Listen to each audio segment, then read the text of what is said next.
Celui qui se confie en Dieu umuntu wizera Imana ne sera jamais confus. ntabwo azigera agira ikintu na kimwe abura. Si tu as de la foi, tu fais confiance, Dieu ne va jamais t'abandonner. niba ufite kwizera ukizera Imana ntizigera iguta. Et je rends grâce à Dieu ndashima Imana pour tout ce qu'il fait.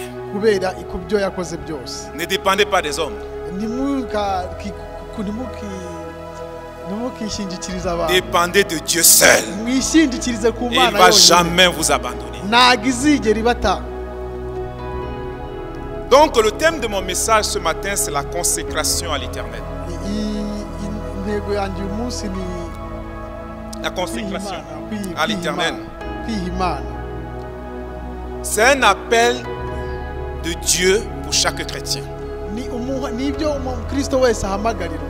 Chaque jour, je dois me consacrer à l'Éternel. buri munsi ngomba kwiha Imana. Chaque année, je dois me consacrer à l'Éternel. buri mwaka ngomba kwiha Imana.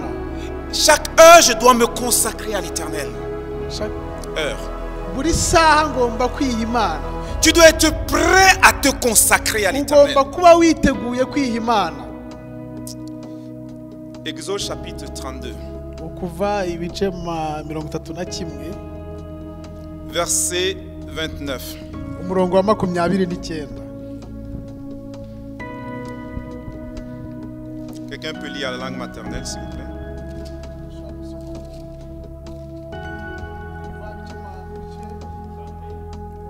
« 32, verset 29.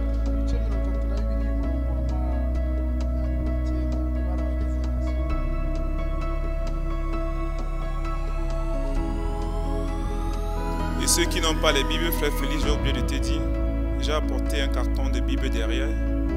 Il y a un carton de Bible derrière, tu vas distribuer aux gens. Nous sommes un ministère d'évangélisation. Et on a besoin des Bibles.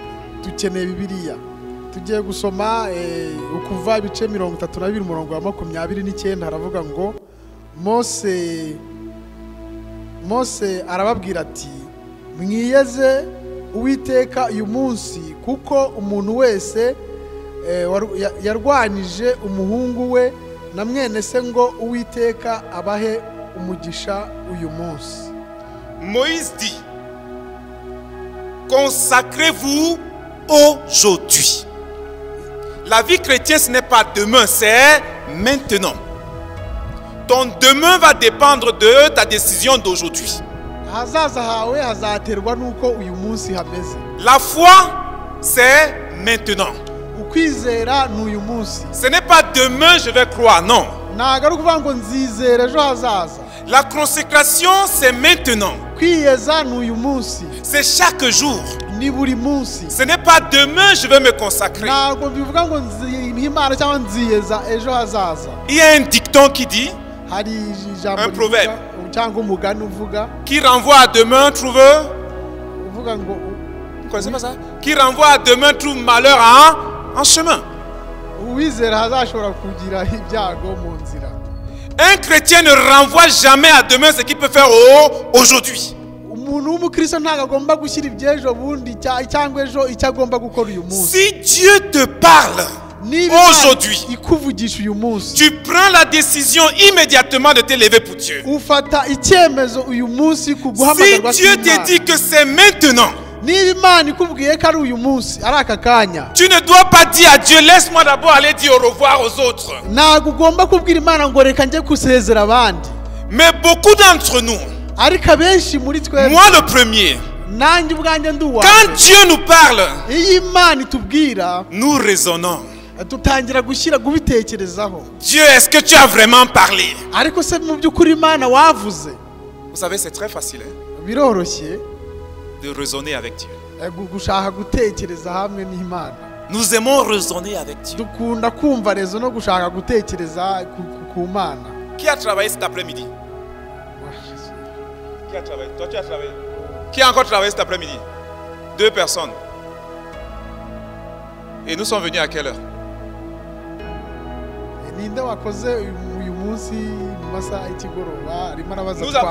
Nous avons pris l'engagement de venir louer le Seigneur à quelle heure? À 14h. À 14h.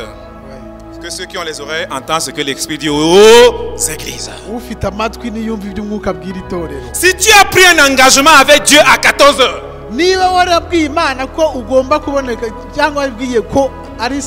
tu dois être là à quelle heure? À 14h. À 14h. Chaque fois que je suis arrivé en retard, même une ou deux fois ici, j'avais très mal. Parce que je n'ai pas respecté Dieu. Si tu es consacré à Dieu, ça veut dire que tu as pris l'engagement de respecter Dieu. Pas un homme, pas une institution. La consécration, c'est le respect total à Dieu, à la volonté de Dieu. Bien aimé, la consécration n'est pas une affaire de jeu.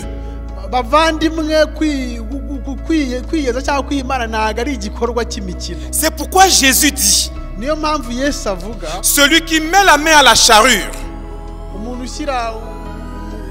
et regarde en arrière n'est pas prêt pour le royaume des cieux. Si tu as pris l'engagement d'honorer Dieu dans ta vie, tu dois être discipliné pour Dieu. Dieu ne veut pas les membres. Dieu veut quoi? Qu'est-ce que Dieu veut? Dans Matthieu 28, à partir du verset 19, qu'est-ce qu'il dit? Allez partout dans le monde. Et faites quoi?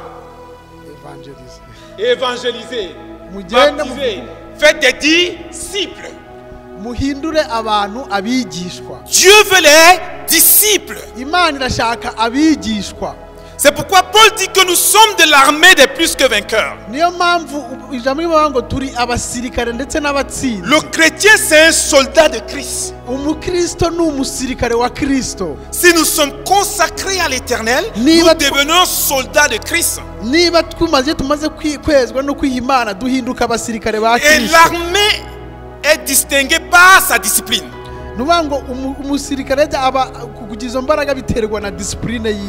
Avant de venir ici tout à l'heure, j'étais en train de parler avec un gendarme. Et j'ai vu comment ils étaient disciplinés. Comment ils étaient consacrés dans leur service. Et ça doit être pareil pour nous. On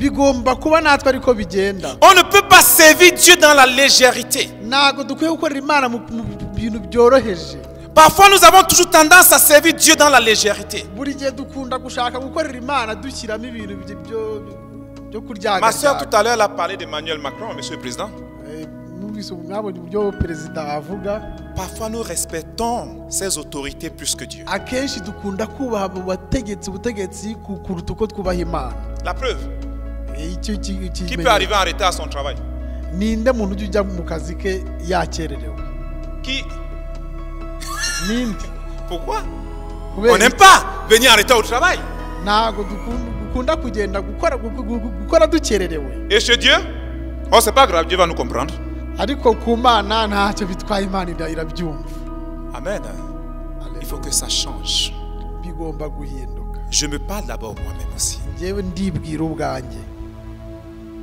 Il faut que nous montrions à Dieu combien de fois nous l'aimons. Nous avons chanté quel amour, quel ami fidèle et tendre nous avons.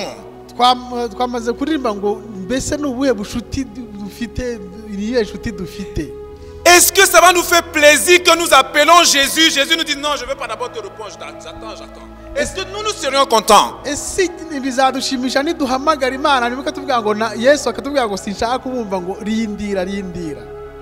Bien aimé, la vie chrétienne commence par les petites choses. Dieu dit que si nous sommes fidèles à peu de choses, il nous confiera des grandes choses. Qui veut des grandes choses dans sa vie? Je pense que nous tous nous voulons des grandes choses.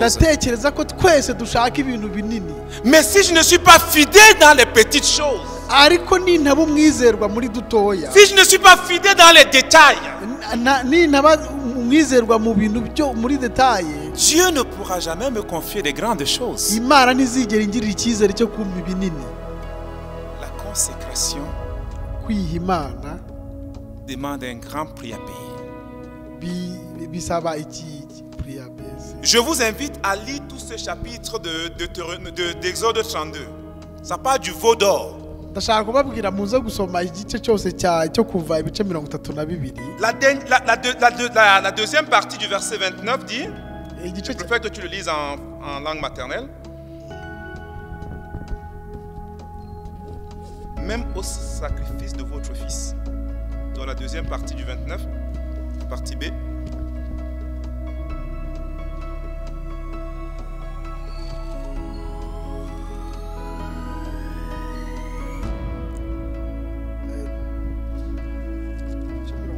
Exode 32, verset 29. La deuxième partie à la fin.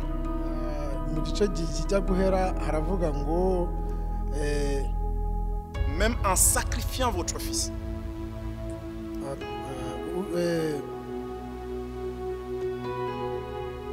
Yarwanije umuhungu we na mwene se ngo Uwiteka abahe imigisha uyu munsi. Vous voyez? La Bible dit en français, même en sacrifiant votre fils et votre frère. Munatanga abahungu banyu n'abavandimwe banyu. Vous voyez le prix à payer? Murumva ikiguzi cyatanzwe. Au point où tu dois mettre Dieu en priorité de tout. Mu buryo ugomba gushyira Imana mbere ya byose. La consécration demande de mettre Dieu en premier plan. Kwiha Imana bisaba kuyishyira ku mwanya wa mbere. Dans ton travail, c'est Dieu. Dans ta vie de couple, c'est Dieu. Dans ton temps, c'est Dieu. Tes biens matériels ou au niveau des finances, c'est Dieu. Tout, c'est Dieu. À la fin du verset dit, afin qu'il vous accorde aujourd'hui une bénédiction. La bénédiction ne vient pas avant la consécration. La bénédiction vient après la consécration. Bien-aimé, moi ça me touche. Et ça m'encourage. Parce que je veux la bénédiction. Je veux la bénédiction pour 2021. Mais la bénédiction ne va pas venir sans consécration. Il y a un prix à payer pour le Seigneur. Tu veux que Dieu t'élève? Paye un prix. Tu dois payer le prix dans tous les domaines de ta vie.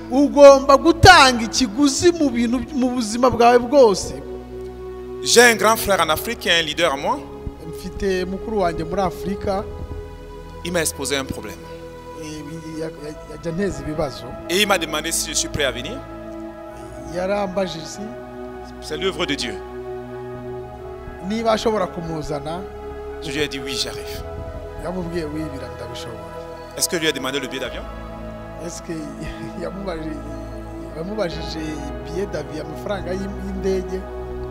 Non. Mais parce que c'est Dieu qui me veut. Je suis allé l'autre jour. C'était dur. Mais j'ai dit, comme c'est Dieu, je vais et je paye mon billet d'avion moi-même pour aller le montrer. Parce qu'il faut construire l'œuvre de Dieu. Tu dois te sacrifier pour l'œuvre de Dieu. Nous nous sacrifions pour nos enfants, pour nos familles. Mais on ne paye pas le prix pour Dieu. Tu dois payer le prix pour Dieu. Proverbe chapitre 23 verset 26.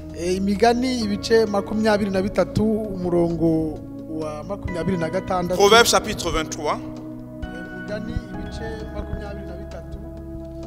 verset 26.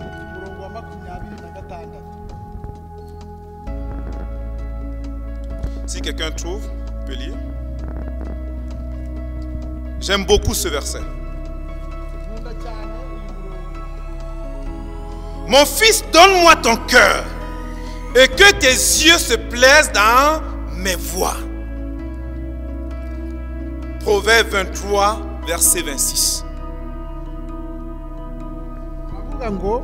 Mwana wanjye mu mutima wawe kandi amaso yawe yishimire inzira zanjye. Mon fils ou ma fille, donne-moi ton cœur. Muhungu wanjye cyangwa mukobwa wanjye mu mutima wawe. Pourquoi Dieu parle du cœur? Kubera yuko Imana ivugana n'umutima. Parce que celui qui a donné son cœur entièrement à quelque chose kubera yuko niyo yatanze umutima wayo wuzuye a tout donné. Kugira ngo ibuguhe. Mon frère Félix.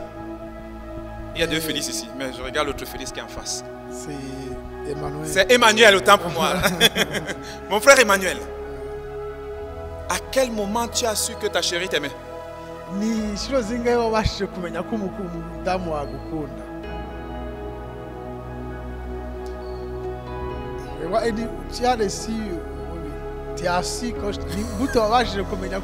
Moi j'aime la pratique. Hein? J'aime la pratique.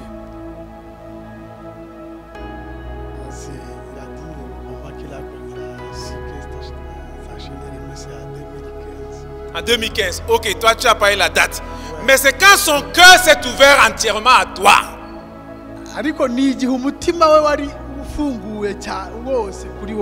Quand ton cœur est attaché à quelqu'un ou quelqu'une, tu es prêt à tout donner pour la personne.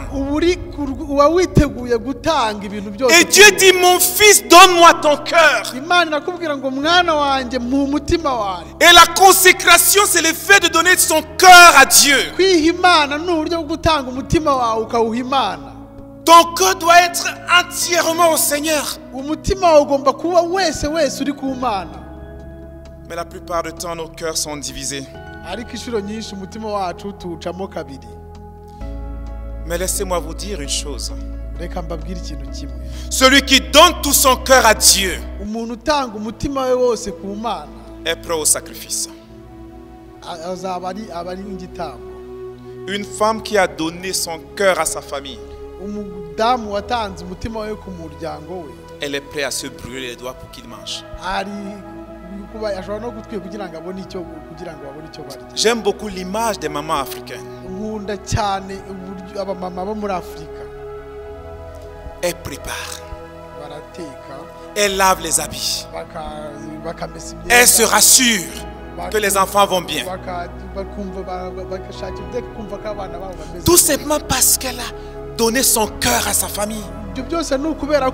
Elle est prête à se sacrifier. Parfois elle prépare, même après elle n'a même plus beaucoup de choses à manger.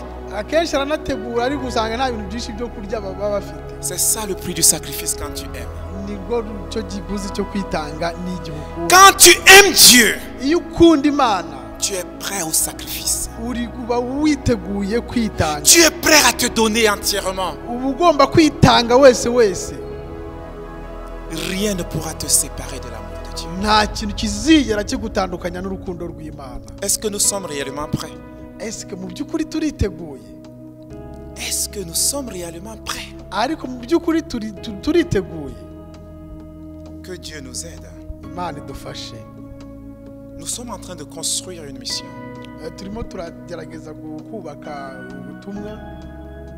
Mais la construction demande un prix à payer pour chacun d'entre nous. Ça demande un grand prix à payer. Exode 31, verset 1 à 6. La Bible nous donne l'exemple des personnes sacrifiées pour le Seigneur, consacrées pour le Seigneur. Haranditse ngo Uwiteka abwira Mose ati dore mpamagaye mu izina Bezaleli mwene Uri Yahuri wo mu muryango wa Yuda, mwuzuza umwuka w'Imana ngo agire ubwenge bwo guhimba n'ubwo gutora n'ubuhanga n'ubw'ubukorikori bwose, ibyo guhimba imirimo y'ubuhanga no gucuruza izahabu n'ifeza n'imiringa no gukeba amabuye yo gukwikira no kubaza no kugira ubukorikori no kubaza no kugira ubukorikori bwose. Nanjye dore mushyiranyeho Aholiyabu mwene Ahisamaki wo mu muryango wa Dani, kandi mu mitima y'abahanga bose nashyizemo ubwenge ngo bakore ibyo nagutegetse byose. Amen. Amen. Bien-aimé, Dieu nous appelle à son travail. Tous ceux qui sont réellement consacrés à Dieu, Dieu les choisit toujours pour son œuvre. La preuve que tu es consacré à Dieu, tu es choisi pour son travail. Oholiab et Bésalèl étaient consacrés à Dieu. Et Dieu les a rendus capables. Celui qui est consacré pour Dieu, Dieu lui donne la force, la grâce. Nous voulons la grâce sans consécration. Mais la grâce de Dieu ou la faveur de Dieu se donne dans la consécration. Les âmes ont besoin de toi. Le travail de Dieu a besoin de toi. Engageons-nous pour l'œuvre de Dieu. Nous sommes en train de construire. Nous avons tous un prix à payer. Le travail n'était pas seulement donné à Moïse. Le travail n'est pas seulement donné à une ou deux ou trois personnes. C'est pour chacun d'entre nous, ceux qui sont réellement consacrés. Nous devons nous lever pour le Bésalèl et Oholiab. Comme Bésalèl, comme la Bible dit. Ils se sont levés pour travailler. La consécration nous amène à avoir le cœur pour les choses de Dieu. Ceux qui sont consacrés à l'Éternel témoignent leur engagement dans l'œuvre de Dieu. Ne servons pas Dieu avec mépris. Engageons-nous pour l'œuvre de Dieu. Dieu a besoin de toi. Dans Jean chapitre 15, la Bible dit, et c'est Jésus qui parle, ce n'est pas vous qui m'avez choisi, mais c'est moi qui vous a choisi. Je vous ai établi afin que vous alliez et que vous portez du fruit. C'est Dieu qui t'a choisi. C'est Dieu qui t'a appelé ici. Ce n'est pas un homme. C'est Dieu qui m'a amené ici. Si on m'avait dit en 2021, je devais être avec toi, Félix, pour travailler, j'allais dire non. Mais quand le temps de Dieu a sonné, je suis venu m'asseoir. Parfois ça étonne même Félix ou ça étonne certaines personnes. Mais c'est Dieu qui m'a dit tu dois t'asseoir là. Je te veux là. Jusqu'au jour où il va te dire que je te veux ailleurs. Ce n'est pas Dieu qui t'a choisi. Ce n'est pas un homme qui t'a choisi. C'est Dieu qui t'a choisi. C'est Dieu qui t'a appelé ici pour une œuvre spéciale. Dieu t'a appelé ici pour une œuvre spéciale. La sœur disait dans son témoignage, peut-être vous n'avez pas compris. mushiki wacu yabivuze mu buhamya bwe sinzi niba mwabyumva que quand il quittait son pays umuntu wavuye mu gihugu cye et venait faire l'œuvre de Dieu. kugira ngo aze gukora umurimo w'Imana. Elle a reçu une mission qui a quitté le pays. Yabonye mission yo kugira ngo ave mu gihugu cye. Et qu'est-ce que Dieu a rappelé à la sœur pour 2021? Niki Imana twibutsa ku uyu mwaka wa 2020. Son engagement qui a quitté le pays. Ni umurimo wayo n'icyatumye dukura muri icyo gihugu. Qu'est-ce que Dieu t'a dit? Niki Imana yavuganye nawe? Est-ce que tu es en train de faire ce que Dieu t'a dit? Ese urimo urakora iki Imana yavuganye nayo? La consécration, ukwiha Imana, c'est faire ce que Dieu nous a dit. Ni ugukora icyo twavuganye n'Imana. Tu fais ce que Dieu t'a dit. Ni ugukora icyo Imana yakubwiye. Et tu seras béni. Uzabona umugisha. Dieu a besoin de toi. Imana iragukeneye. Et dans la maison de Dieu, mu nzu y'Imana, il n'y a pas ceux qui sont plus grands que les autres. Nta muntu uri hejuru y'undi. Si tu fais ce que Dieu t'a dit, iyo ukoze icyo Imana yakubwiye, tu as ta bénédiction. Uzabona umugisha wawe. Frère, muvandimwe, ta bénédiction dans la maison de Dieu, umugisha wanjye mu nzu y'Imana, c'est pas ma bénédiction. Ntago ari kimwe n'uwa pastor André. Ta bénédiction, umugisha wanjye, ce n'est pas la mienne. Ntago ari kimwe n'uwa pastor. Et la mienne, n'uwiwe, ce n'est pas ta bénédiction. Si kimwe n'uwanjye. Donc nous pouvons être tous en train de travailler ici pour Dieu. Tugomba kuba hano tugakora kubera Imana. Et Dieu a une bénédiction pour chacun d'entre nous. Imana ifite ikizatanga umugisha ku buri muntu wese. C'est pourquoi personnellement, niyo mpamvu umuntu depuis que j'ai connu Dieu, kuva namenye Imana, je ne connais plus ce qu'on appelle jalousie. Ntago njya ngira ishyari. Parce que je sais une chose. Kubera yuko namaze kumenya ikintu kimwe. Il te sera donné selon ta foi. Izabiguha bitewe no kwizera kwawe. Ta récompense dépend de ton engagement dans la maison de Dieu. Ibihembo byawe biterwa n'uburyo ukora mu nzu y'Imana.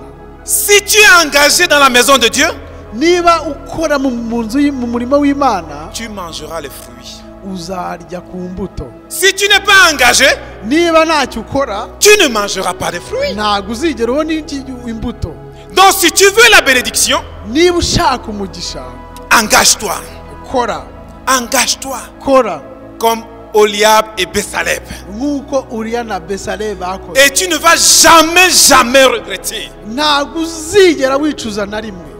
Si Dieu t'a envoyé ici en France, niba Imana yarakohereje hano mu à Strasbourg, hano Strasbourg, dans cette église, muri iyi église hano, c'est pour un but. C'est pour un but. C'est pour un but, je sais pas ce quoi. Aniyo ntego. Et ne perds pas le but pour lequel Dieu t'a envoyé. Ne perds pas ce but. Ntago ugomba gutakaza intego y'icyatumye Imana ikohereza. Qu'est-ce que l'apôtre Paul dit? Niki intumwa Pawulo ivuga? Je cours vers le but. Aravuga ngo ndasiganwa nsingira intego. Cours vers ton but. Irukanka usingira intego yawe. Et tu ne seras jamais déçu. Ntago uzigera wicuza. Jamais. Nibishoboka ntuzigera wicuza. La couronne de gloire t'attend. La couronne de gloire t'attend. Ikamba ry'ibihembo riragutegereje. Que Dieu bénisse sa parole dans le cœur. Imana ihumugisha ijambo ryayo. Alléluia, amen. Amen. Alléluia, amen. Amen. Alléluia, amen. Amen. Alléluia, amen. Alléluia, amen. Amen. Alléluia, amen. Alléluia, amen. Amen. Alléluia. Commence à prier maintenant. Renouvelle ton engagement avec Dieu. Alléluia, amen. Amen. Alléluia, amen. Amen. Alléluia, amen. Amen. Alléluia, amen. Alléluia, amen. Amen. Alléluia, amen. Amen. Alléluia, amen. Amen. Alléluia, amen. Alléluia. Amen. Alléluia. Amen. Je pense qu'on a bien compris la parole de Dieu. ndatekereza ko twumvise neza ijambo ry'Imana. Donc on va prier pour sa parole. Tugiye gusenga ku bw'iryo jambo ry'Imana. On va demander la force de Dieu. Tugiye gusaba imbaraga z'Imana qui va nous aider pour exercer, pour arriver à notre but. Kugira ngo idufashe kugerageza gukora kugira ngo tugere ku ntego. Alléluia. Amen. Parce qu'il y a la parole de Dieu qui nous dit on peut faire tout par ta force. Kubera ko hari ikintu kivuze ko dushobora ijambo ry'Imana tubwiye ko dushobora gukora byose kubera imbaraga zawe. C'est pour ça mes chers amis, je vous demande de se lever pour qu'on prie ensemble.